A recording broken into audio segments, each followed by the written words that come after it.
Happy birthday to you. Happy birthday to you. Happy birthday to you, Tathoy.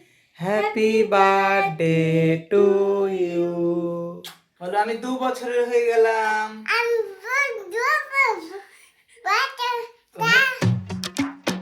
So hello friends, আজকে একটা খুব special দিন, মানে আজকে আমার মেয়ের জন্মদিন। আমার মেয়ের 2 বছর পূর্ণ হলো।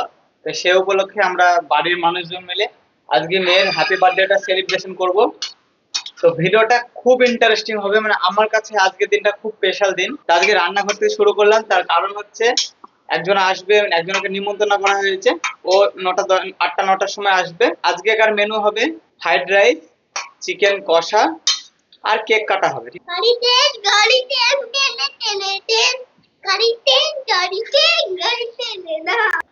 এখন কি হচ্ছে আমার না, চিকেন কষা হচ্ছে, এবার ফ্রাইড রাইস হবে। ফ্রাইড রাইসটা তুমি করবে, ওটা আমি পারি না।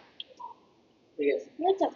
দেখি দাও, একদম লাল লাল ভাত ডাল হবে চিকেন কষা। এটা কষা কষাই করবো, তাই না? ফ্রাইড রাইস তুমি ঝোল করলে তো ভালো লাগবে। একদম কষা কষা না হবে, না হলে ভালো লাগবে। আমি মিট মশলা কিন্তু দিলাম না, মিট মশলা দিলে একটু বাজে গন্ধ করে মাংসতে, ওই জন্য মিট মশলা বাদে করছি, বুঝতে পারলে? সবার আগে মটরশুঁটি গুলোকে কেটে ফেলি। মটরশুঁটি, ক্যাপসিকাম এগুলোকে কেটে ফেলি ফ্রাইড রাইসের জন্য।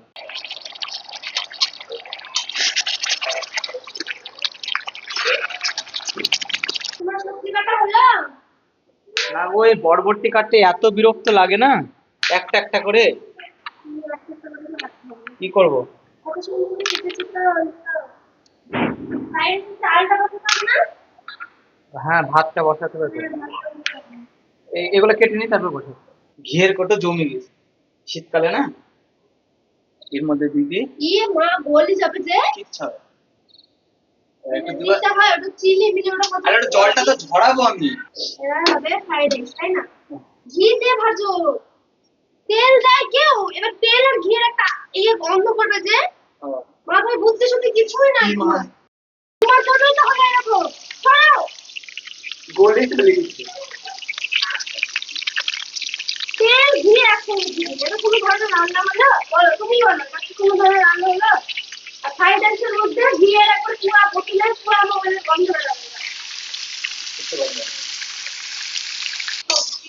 এই কাজু কিশমিশ দাও এবার। এটা ভাজা হচ্ছে আর এদিকে ফ্রাইড রাইসের সংস্কৃতি হচ্ছে। ওর মধ্যে ঘিটাকে দিয়ে মানে ফ্রাইড রাইস। এই যে এখানে মেয়ের জন্য কেক আনা হয়েছে, এটা যখন কেকটা খোলা হবে তখন দেখতে পাবো যে কেমন। আর এই যে একটা টুপি নিয়ে আসা হয়েছে, বলেছিলাম 2টো টুপি আনতে, একটা টুপি নিয়ে এসেছি আমার জন্য। তোমার জন্য আনিনি বাবু, বাবাকে পিটিয়ে আসো, খুব যাও, খুব করে পিটিয়ে আসছো না। আরে করছি সেখানে। আজকে কি তোমার, আজকে কি বলো তো? Happy birthday to you.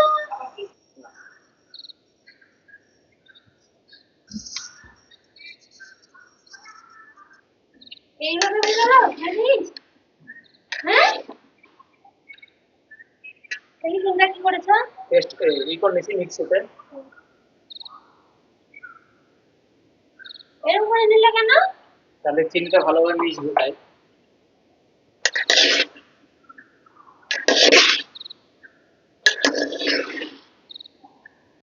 না না, আর কটা নাই। আমার ইচ্ছা কেন, তুমি খাও।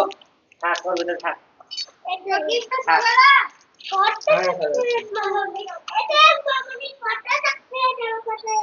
দাও, চাকুটা ধরো, চাকুটা ধরো, কুদাও, কুদবা, চাকুটা ধরো, ভালো করে ধরবা চাকু, আর খুব কুদা, কুদা, ভালো করে। Happy birthday to you, happy birthday to you, happy birthday to you.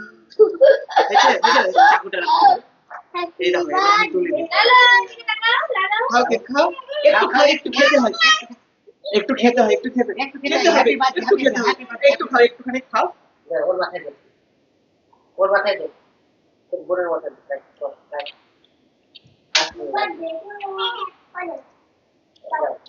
জল কইব?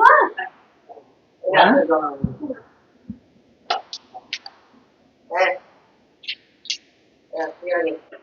কিভাবে বসলো? আমি খাই দেবো বাবা তোমাকে। আমাকে জল দিয়ে দে। রাখোই, তোমার হ্যাপি বার্থডে হলো বাবা। কি করছো তুমি? কি করছো? আমি কি ফোন দিছি? হ্যাপি বার্থডে ফোন দিচ্ছ? তো ওরা চলে গেল খাওয়া দাওয়া করে। আয়ুষ তো এখানে থাকে না, আয়ুষ ওর দাদু দিদার কাছে থাকে। তো খাওয়া দাওয়া করে চলে গেল। এই প্রথম আমি না আয়ুষকে মনে হয় খেতে দেখলাম, একা একা খেলো। সুন্দর করে গুছিয়ে। এত সুন্দর ভাবে খাচ্ছিল তো আমার দেখে ভালো লাগছিল। ও তো সারা জীবন ধরে গুলাই খায় মিক্সিতে পেস্ট করে, এই প্রথম মনে হয় ও একা একা খেলো। তাতে হয়তো কেক কাটলো, খেলো তো না। বহুত চেষ্টা করলাম খাওয়ানোর, খেলো না। তো অনেক রাত্রি এখন বাজছে 9টা 11, আমরা খাওয়া দাওয়াটা করিনি। আজকে খুব ভালো লাগলো, মানে মেয়ের হ্যাপি বার্থডে হলো 2 বছরের। প্রথমে তুমি খেয়ে বলো যে কেমন হয়েছে। ঠান্ডা হয়ে গেছে। সে শীতকাল না, যেন ঠান্ডা হয়ে যাচ্ছে। কেমন লাগছে? সেরা। মাংসটা সেরা হয়েছে না ফ্রাইড রাইসটা সেরা বুঝতে হয়েছে? পারছি না, দুটোর স্বাদই অমৃত লাগছে। কেমন গো? ভালোই লাগছে। কোনটা বেশি ভালো লাগছে, ফ্রাইড রাইসটা না মাংসটা? চিকেনটা বেশি ভালো লাগছে। সত্যি? সত্যি। তাই? তো আজকের মতো ভিডিওটা এখানেই শেষ করলাম। দেখা হচ্ছে কালকের নতুন ব্লগে। টাটা।